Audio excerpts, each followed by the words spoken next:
The Dow and S&P continuing their run into record territory today as President Trump touts the best U.S. economy ever. Joining me now, Moody's chief economist, John Lonski, and from Vision 4 Funds Distributors, Heather Zumarraga. Thank you both for being here. John, let me begin with you. The question has always been, how long can this bull run go? I've had a number of analysts say recently, we're in about the seventh inning. Would you agree with that? And I'm not sure what that's based on. I don't know what that really means, the seventh inning, but as long as... It suggests that we're two-thirds of the way through it. As long as profits grow. I guess. Yeah, as long as you have a positive outlook for profits, yes. Equity prices will climb higher. And I don't think that this rally is going to be derailed over an extended period of time by higher interest rates. That's very important. I think right now that's still the biggest danger, but I think that danger is going to remain well contained as long as we have inflation expectations stuck forever at 2%. But I don't know if that's possible. But, you know, Heather, what do you say? Are we in the seventh inning? Are we still just in the fourth inning? I don't know if you like these baseball analogies, but what do you think?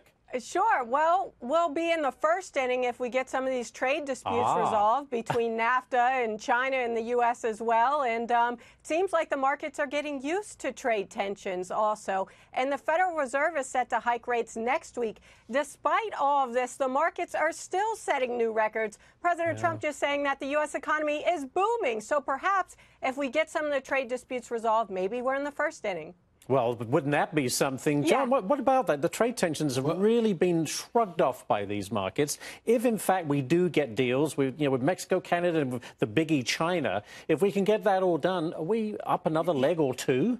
Yeah, the market could care less about the scheduled implementation of tariffs with China. I think they start next week, $200 billion of goods, a 10% tariff. They said, well, who cares, you know? I mean, companies do have, companies have their profit margins. They'll have to suck it in a little bit, or they're going to have to find. But do we, the consumers, end up in? I think, can the consumer afford to pay much more? You know, we have had problems around with auto sales and with home sales because both autos and housing tend to be overpriced from the viewpoint of the consumer. When the Fed talks about well-contained inflation expectations, what the Fed is telling you is the consumer's not an idiot. If companies try to raise prices by much more than 2 or 3%, what does the consumer do? They just don't buy. That's great. And that's a good point. Disciplining. Yeah, go ahead, Heather. Look at Walmart. Walmart's customers may endure higher prices soon. Walmart CEO saying that they may have to hike prices on goods from food and beverage down to bicycles and consumer electronics, so across the board. But the flip side of that is Goldman Sachs actually said that the impact of tariffs on rising prices or the threat of inflation just from tariffs alone was only 0.3% expected. So it's a tug of war. You have Walmart saying prices are going to go up. You have Goldman Sachs saying, yeah, they're going to go up, but not that much. So will it really have a big impact on consumers and spending this holiday season? And getting back to the markets, John, what could really knock this off? At one point, people were saying, well, the Fed gets over-enthusiastic and starts raising rates too quickly. That doesn't seem to be the case. I mean, what conceivably, is it just over when it's over?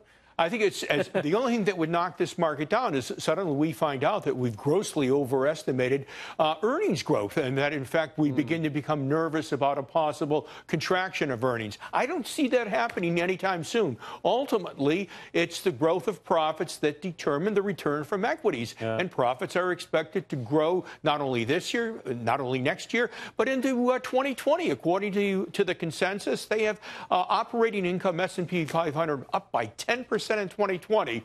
But one warning, there are a growing number of economists that talk about a possible recession, but you can't have a recession without a shrinkage of earnings. You know what, Heather? And Charles Payne said this earlier today. He said, this is the most hated bull run in history. No one likes it. It's been going on since 2009. He says he loves that. And, which speaks to maybe there's still a lot of money on the sideline that could come in.